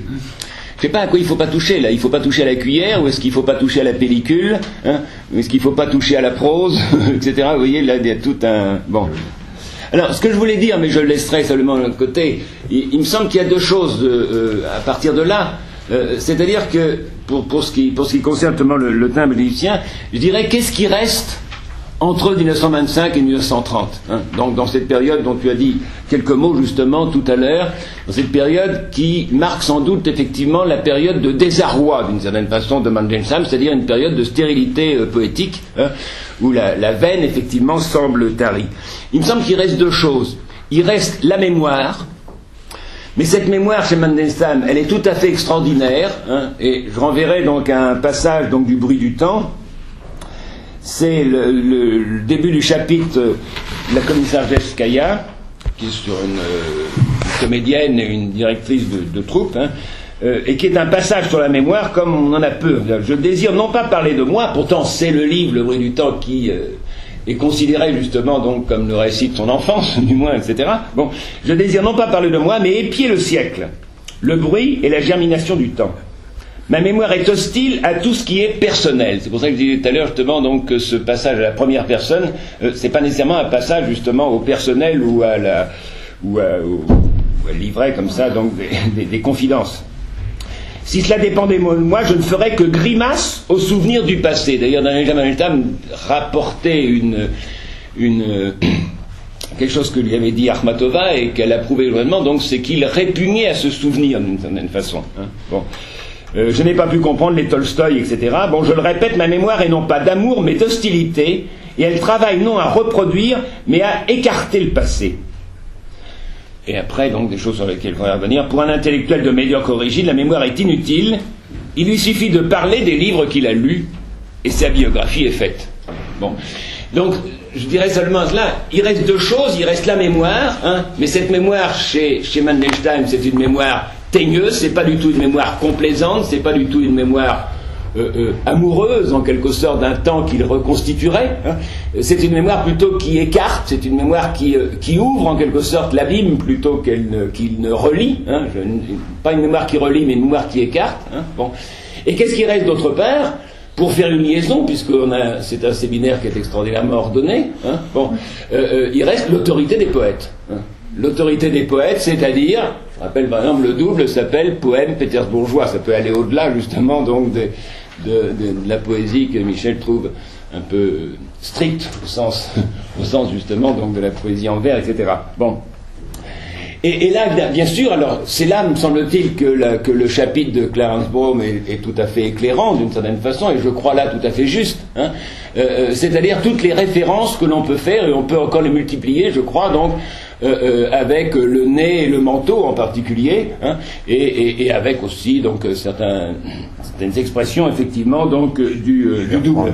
Non, mais c'était tout ce non, que mais dans la aussi. suite de ce que tu dis, parce que pour qu'on ne perde pas ce qui me semble le plus saillant ou le plus déterminant, c'est pas simplement l'agressivité que Mandelstam manifeste à l'égard de diverses formes d'écriture. Dans ce que tu as cité concernant le rôle de la mémoire, il me semble s'affirme son désir d'être avant tout celui qui fait face au siècle, à ce qu'il appelle le siècle, c'est-à-dire au temps présent, c'est-à-dire au moment qu'il vit. Et en ce sens, il a été un des rares qui, justement, dans ces années-là, a fait face à ce qui se passait vraiment. Même s'il avait le sentiment d'en être éloigné et d'en être écarté. Dans le même texte, là, sur le bruit du temps, indique justement qu'il y a un abîme entre lui et le siècle, en quelque sorte. Hein. Bon. Oui, il y a un abîme, mais c'est ça qu'il essaye de regarder. Voilà, exactement, c'est le siècle, et il y a des poèmes magnifiques là-dessus. Oui, qu'est-ce qui se passe ? Qu'est-ce que c'est que ce XXe siècle ? Qu'est-ce que c'est que cette destruction qui est à l'œuvre ? Bon. Alors, je passe là-dessus. Je voudrais pas qu'on termine la séance sans évoquer trois passages donc très beaux et qui posent toutes sortes de questions auxquelles on n'est pas forcément apte à répondre. Bon, le passage du lynchage, parce que il y en a peu comme ça dans la littérature.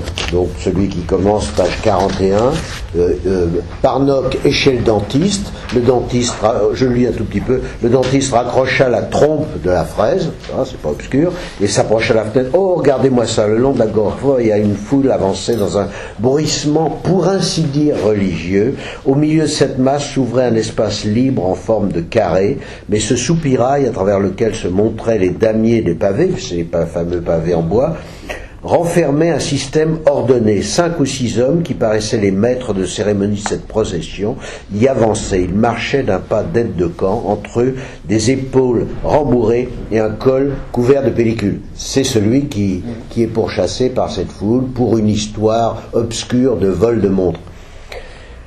Parce qu'il a comme l'objet sacré en quelque sorte, il est au milieu et tout le monde fait gaffe. On le préserve parce qu'on va le tuer. Voilà. La reine de cette étrange ruche était la forme humaine que les aides de camp faisaient avancer à petits coups, etc. Dire qu'elle n'avait pas de visage, la reine, c'est donc le personnage. Non, le visage était là, quoique dans la foule, les visages n'ont aucune importance. Il n'y a que les nuques et les oreilles, qui est une vie indépendante. Ainsi avançaient des épaules. Moi, je trouve que c'est vraiment formidable. Je ne dis pas que je comprends tout, mais la solidarité de cette foule qui n'est unie que par son désir de tuer, c'est la page 42. Là, une rude solidarité faisait la loi, puisque cette foule est enchaînée par un ordre. C'est pas seulement le désir de tuer, là. C'est la peur. Tous, sans exception, répondaient de la préservation et de l'arrivée en bon état du porte-manteau pelliculeux au bord de la Fontanka et à la péniche Vivier. Qu'un seul, par la plus timide exclamation, vint en aide au possesseur du choléra, il se trouverait dans le beau drap, serait lui-même déclaré suspect, or la loi serait happée dans le carré vide. Le tonnelier cercleur, la peur, était l'artisan de ce défilé. Ouais, bon, c'est vraiment formidable. Ça rappelle les trucs. Ah ouais, c'est fort. Qu'on avait lu de Chénier sur les autels de la peur. Oui, d'ailleurs, il cite Chénier, il cite les deux Chénier. Là aussi, c'est la différence entre la prose et la poésie. Il y en a un qui est un poète et l'autre qui est un salopard, quoi. Ouais. Oui, ouais. C'est vieux. Ouais. D'ailleurs, il a écrit quelque chose sur Chénier, Mandelstam, par ailleurs. Donc, bon, il y a ce passage. Je voulais simplement qu'il soit signalé. Il y a le passage virtuose sur les partitions, qui est vraiment très. Ce passage, il faudrait dire parce que il y a une solidarité qui est faite par la peur, mais il y a aussi un autre type de solidarité, puisque Parnok va appeler à l'aide, et de manière immédiate en quelque sorte. D'ailleurs, il lâche le dentiste qui ne comprend rien, et il va chercher désespérément un téléphone, etc., etc. Donc, il va appeler à l'aide, et là c'est quand même quelque chose de tout à fait important, je crois, puisque on a évidemment par Nadezhda des éléments justement de quelque chose de tout à fait semblable dans la vie de Mandelstam en quelque sorte. À plusieurs reprises justement il a fait intervenir soit Boukharine, soit je ne sais qui d'autre en quelque sorte. Non, le premier c'est avec Dzerzhinsky, je crois. Dzerzhinsky, oui, il a fait. Pour faire élargir un certain nombre de poésies.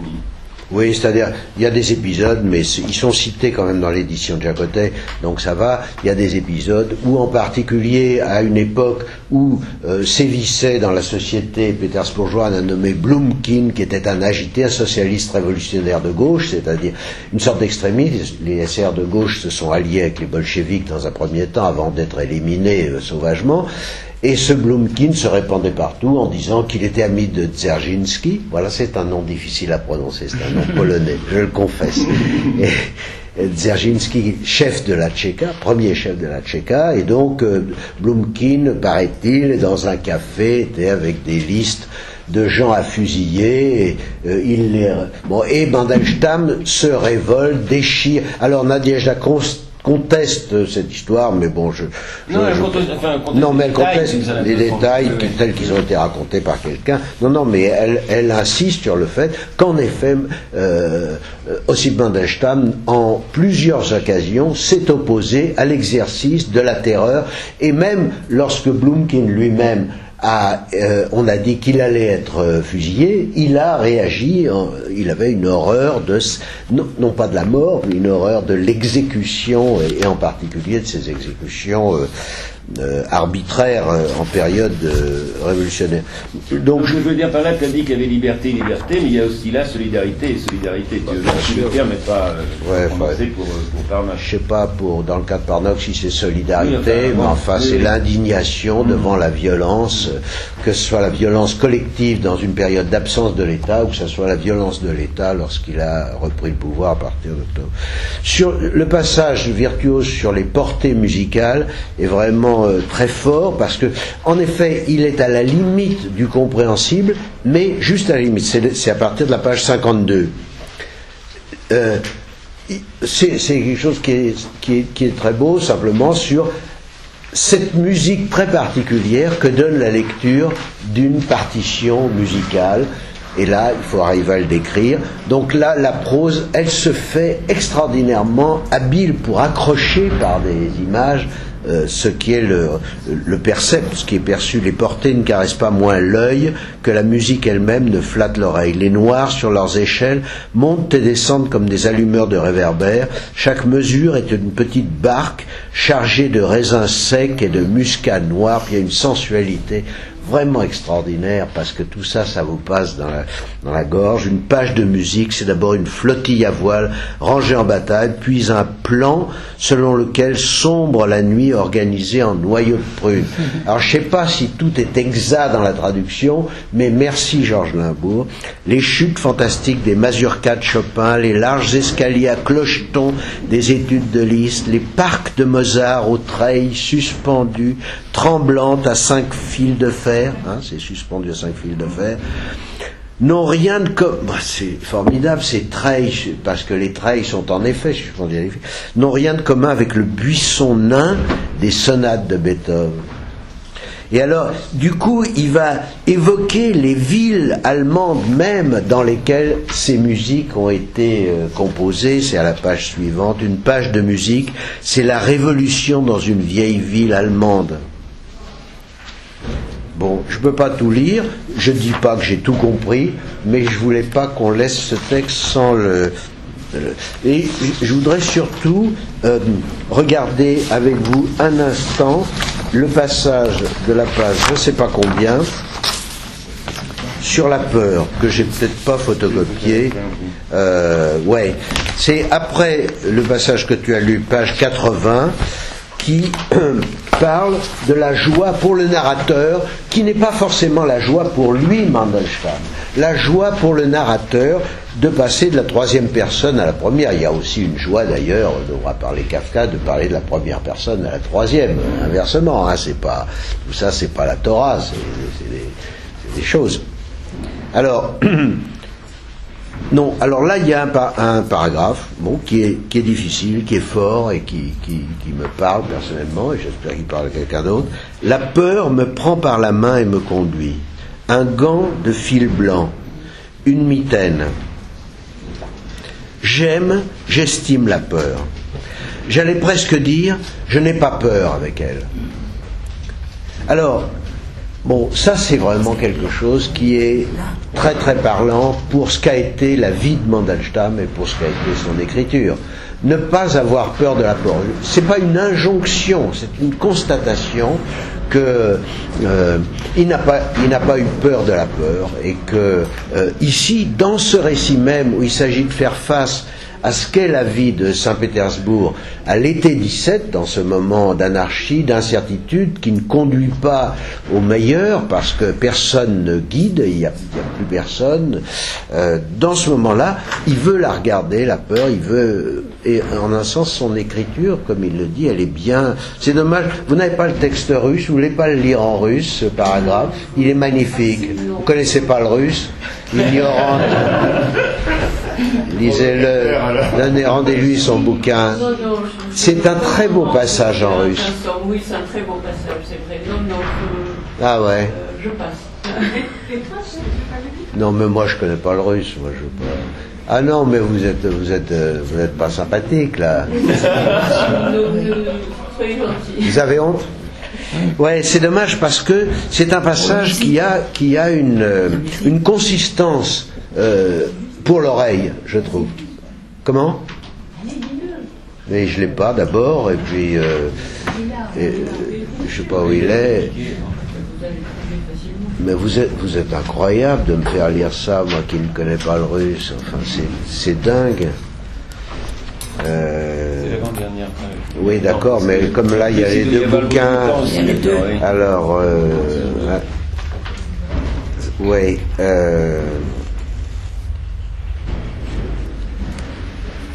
Oh là là là là, voilà le Nevsky, oh là là, Strach, Beriot Menia, Zaruku, Ividiot, ça va? Strach, c'est ce mot terrible, qui veut dire la peur en russe. Pas mal, hein? Bielaya, Nityanaya, perchatka, mitinka. Mitinka, c'est la mitaine. Я люблю, я уважаю страх. C'est ça qu'il dit. Voilà. J'aime, j'estime la peur. Чуть было не сказал, с ним не страшно. Страшно, c'est quand on a peur. Non, non, mais c'est beau. Hein. Croyez-moi. C'est quoi страшно? Comment? Страшно. Страшно. Quoi? C'est quoi? Страшно, c'est quand on a peur. Не страшно, ça veut dire j'ai peur. J'ai peur. Bon, ben c'est tout, Vous ne c'est croyez pas fini. que dans l'évocation du pont, il est influencé par le petit texte de Kafka sur le pont? Qu'il s'imagine Je pont. ne sais pas. Attendez, il faut que je dise alors, donc c'est pas la fin, c'est la fin de l'année, mais il va y avoir ensuite 2 séances consacrées à 2 romans qui ont un rapport. Alors bon, en effet, ça va vous paraître incongru, c'est à la... Comment ? Alors on pourrait, si vous le souhaitez, si vous pensez que il en manque, qu'on n'en a pas assez parlé, on pourrait continuer la prochaine fois sur ce texte. Je ne sais pas, vous voulez voter? Il y en a qui sont d'accord? Ouais, le bon texte de Mandelstam. Je trouve que les deux paragraphes de la page 80 que tu as commenté, pour moi, restent obscurs, et ton explication ne me satisfait pas entièrement, parce que je trouve que le texte contient des éléments qui paraissent absolument contradictoires. Et moi, je voudrais qu'on les explique.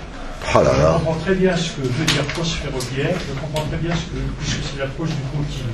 Bon. Donc, l'accrocheur de wagon, bien entendu, les prépositions en passe pour seigneur, bien entendu, mais je ne vois pas ce que vient faire le particulier du délire. J'aimerais que quelqu'un m'explique ça. Et alors, le dernier paragraphe qui paraît encore plus obscur, cette chère petite prose. Je suppose que c'est la sienne, ce n'est pas la prose ferroviaire.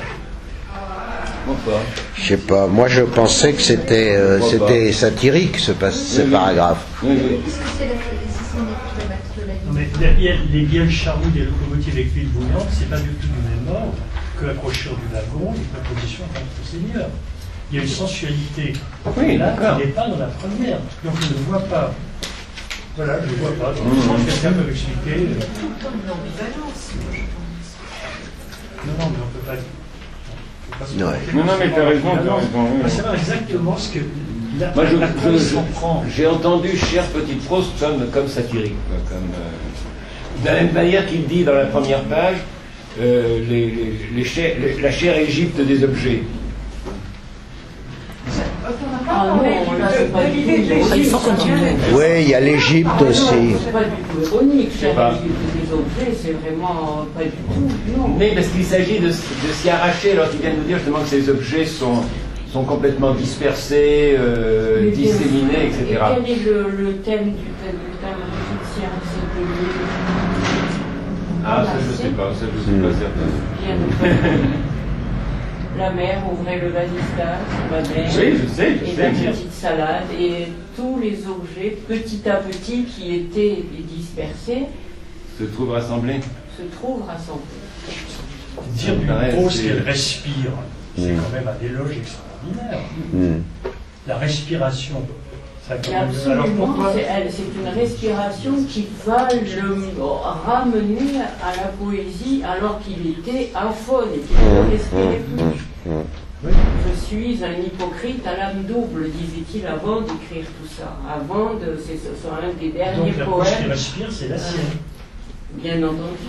Bon, alors, Mais la locomotive aussi, elle respire. Oui, non, d'accord, elle hoquette. Ah. Non, mais ça, c'est un texte quand même qui est dans une situation très difficile. Enfin, difficile n'est pas le mot, mais très inconfortable, puisqu'à la fois, il est tenté par le mouvement, comme vous dites, de rassemblement, et on pourrait dire d'homogénéisation, qui consistera à produire quelque chose de continu, et qu'il est ardemment attaché au désir de disloquer aussi, et de ne pas, tu l'as marqué pour la mémoire, de ne pas reconstituer sous le signe de l'attendrissement un monde du passé. Parce que le passé est aussi On a souvent dit, par exemple, dans le rapport de Mandelstam à son origine juive, on a souvent dit, ah oui, il rejette tout ça. Il le rejette, en même temps, il ne cesse d'en parler.